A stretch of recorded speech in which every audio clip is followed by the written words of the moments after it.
I think we are live, streaming live now on Facebook and Instagram. I am so grateful to have my friend Cassidy here. She's going to talk to us a little bit today about generational trauma. And this is something that was really new to me until I started learning about self-limiting beliefs and learning that I could change the thoughts that were in my mind that were playing as a highlight reel. And I could change my mood, I could change my behaviors, I could change all of those things. But I didn't realize that generations of trauma or generations of just certain behaviors were affecting my daily life. And that's one of the really cool things about Cass is that she talks about that. She's studying to be a trauma therapist, and she talks about PTSD and different patterns that they create in your life. And so, Cass, I'd just love to introduce you and for you to tell them a little bit about you and maybe give them a little bit of insight into why this is something that's so important to you. And then we can start talking a little bit about how generational trauma can really affect our daily lives. Thank you, Christina. Yeah, so my name is Cassidy. I'm currently working on my licensure for marriage and family therapy. So this will be my second master's degree. And my first one was in clinical psychology. This one is clinical psychology as well, but it's based in working with humans. I did a lot of research in the past, and I did a lot of research on the patterns that we all carry. We all carry patterns, and it becomes embedded in our genetics, our DNA, everything that makes us us. And going through working with clients, working in various communities, working with my own self, I really started to realize the impacts of generations, how the trauma passes down.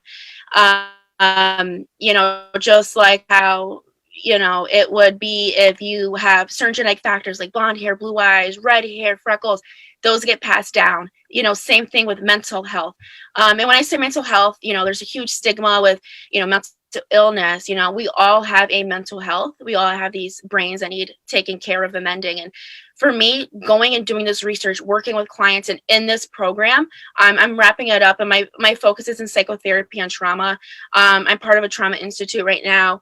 And working in this community, I really had to take a step back and start doing my own work and realizing like, okay, well, I'm helping all these people. I want to do all these things, but I need to start with me first. And doing my own self work, that's when it was groundbreaking for me. And you can't help others if you don't help yourself. Like we spoke before. I just want to stop you right there because that point is so important. And it's not just in your research. In everyday life, you get to a point that you have to help yourself before you help other people. Sorry to interrupt, but please go. Absolutely. And my favorite phrase is like when we're on the airplane, right? And they're like, okay, moms, dads, aunts, uncles, adults, if we're crashing or going down, you put your air mask first and then you help the others. Because if you're not helping yourself, you don't have that oxygen yourself, how are you going to give somebody else 100% of you? Same thing for us working with our clients. If we don't check in and have that self-actualization moments and work on those parts, then we can't do the work and we can't help the people how we're supposed to. So within my research and just my life, I started going back. I started creating genograms. And a genogram is a fancy family tree. When you start looking at patterns and you start looking at just what's going on generationally. When I'm working with clients, I like to at least do 3 generations. So it's us, maybe mom and dad, grandparents. The further we can go, the better. And you're really going to see like, okay, well, maybe it's, I'm stressed out every day, or I'm having this chronic back pain and I'm having this and I have this depression and anxiety. And you're not the first one, and I tell people, my clients, they come into me, I'm like, you're not the only one dealing with this. A lot of times we do feel so alone, but you're really not. And understanding that you're really not by yourself is what's going to push you to, do the history, do the work. Everyone's going to ancestry.com, they're spitting in the tube, sending it off to the lab and like, oh, well, I did it myself. I'm like, okay, well, I have family here, family there. For me, I started noticing when my family came from Spain to live to Puerto Rico. And I'm like, oh, wow, that's so awesome. Like, we migrated and all that stuff. And then I started listening to the history behind it, reaching out to also family members. And I'm like, well, that was not an easy journey, right? It was not an easy journey for them. And going back, and I see certain attitudes. My grandmother, she has passed away this year, but she left me with so many great things, like just talking about our culture and letting us know And then I look back at my own mom and my grandmother. I'm like, okay, well, this is who I am. Even before this call, I'm like, where are my notes? I need this, I need that. But I'm like, that's my mom. That's my grandmother. Always organized. You need to do this. You need to perform. And it passes down. You know, especially, you know, like just to talk more about mental health and stuff, like depression, anxiety, chronic pain, phobias, obsessive, intrusive thoughts, all those things are passed down generationally. Everything is really passed down generationally. For example, like when we have family members who might not have been diagnosed with something, or there's stigmas around it, you might not have an understanding of where you come from or what you're doing. And especially now, you know, I feel like right now we're in such a state of unrest between COVID, politics, climate, everything right now. We're really starting, I know for myself, I have these parts that are coming out where I'm like, I didn't see this stuff before with myself. You know, we're home more often. We're seeing the same faces, the same people, you know, and hopefully, you know, you're staying inside, social distancing, and, you know, having social taken away, that it really affects people. You know, I tell people all the time too, I'm like, you know, huh? That connection, right? Yeah, and that's where we thrive. Humans thrive off of emotional connection. We thrive off of touch and emotion and feelings and stuff. So I work with a population of individuals who have developmental disabilities within my job right now. And when I'm training my staff, I tell them and I say, listen, you know what sets us aside from people who may not be able to talk and function on a cognitive level, just like you or I is, we get to go home and hug our mom and dad or our kids or pet our dog, or at least we can say hi to the mailman. You know, that's certain people's extent to their interaction. Right. You know, hugging somebody and treating somebody with care and compassion, whatever cognitive function ability they have, that's important. So I feel like that's just the biggest emphasis today is you don't know what you have going on inside, and you don't know what other people are going through. So, you know, I preach kindness, of course, but also being kind with yourself. And I feel like you can't be kind to others if you don't have that kindness with yourself.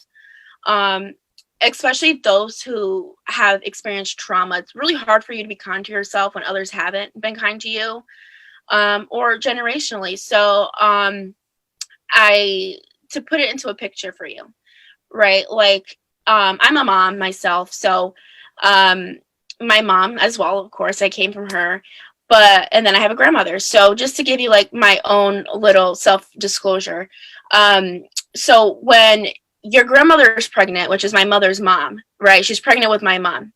At a certain point in the gestation period, you start to develop eggs and a reproductive system inside. You know, males alike as well. This is, you know, same thing for them.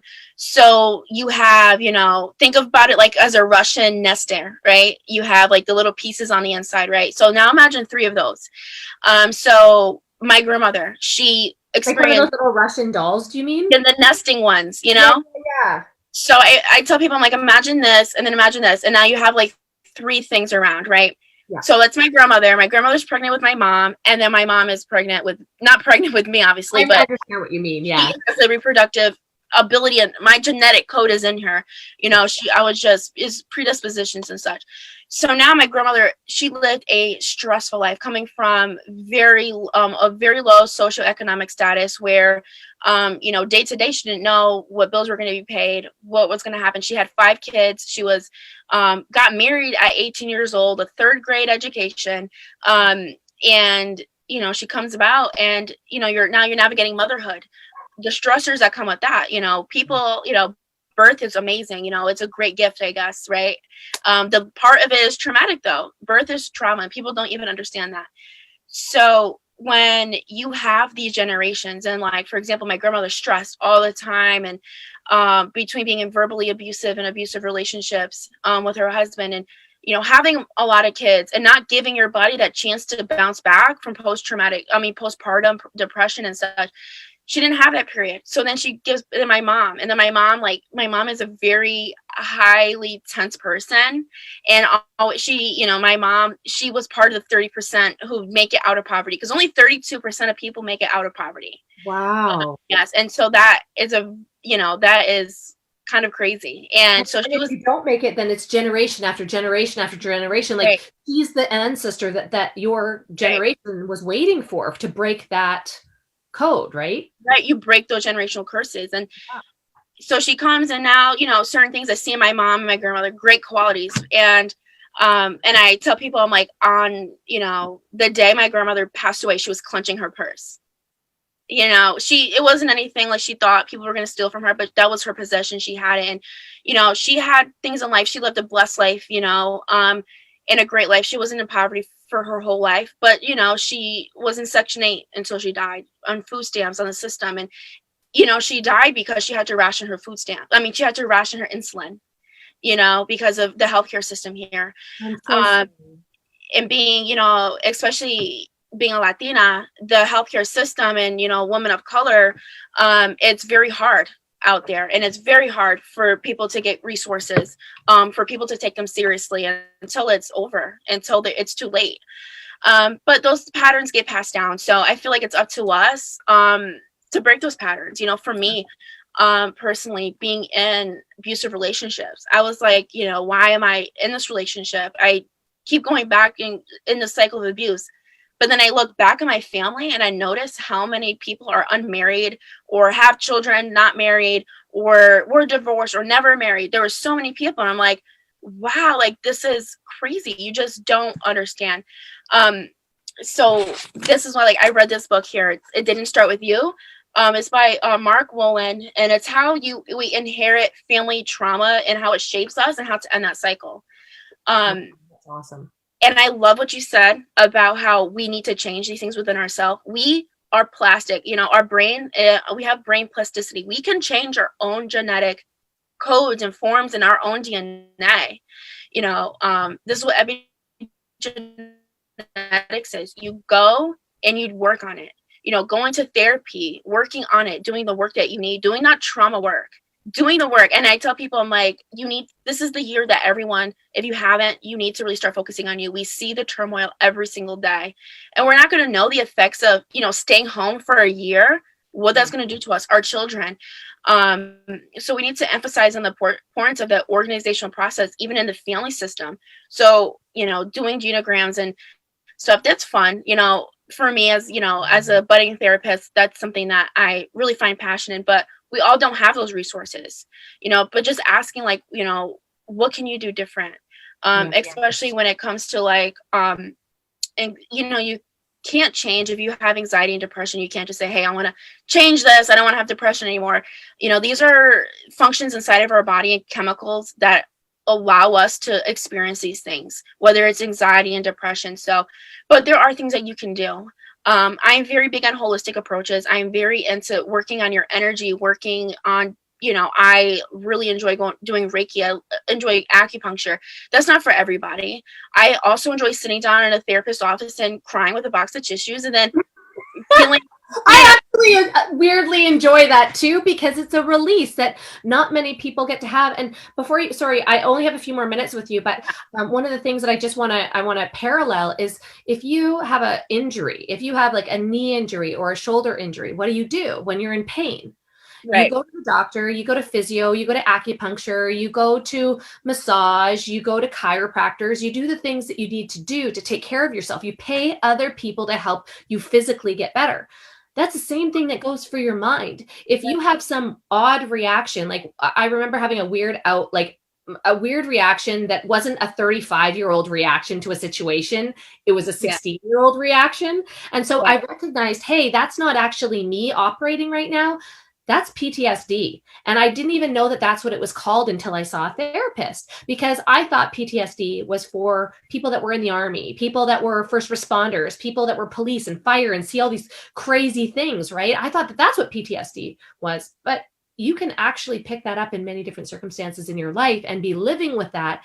And if you have some self-awareness and some emotional intelligence, then you can start recognizing those instances and heal that part of your soul so that you can move forward and help other people.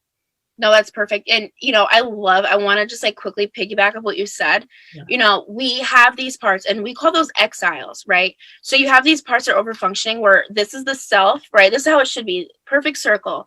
but then you have the self that it's here now, and then you have anger, frustration, yelling, depression, all these parts, and then the self is just diminished and they take over.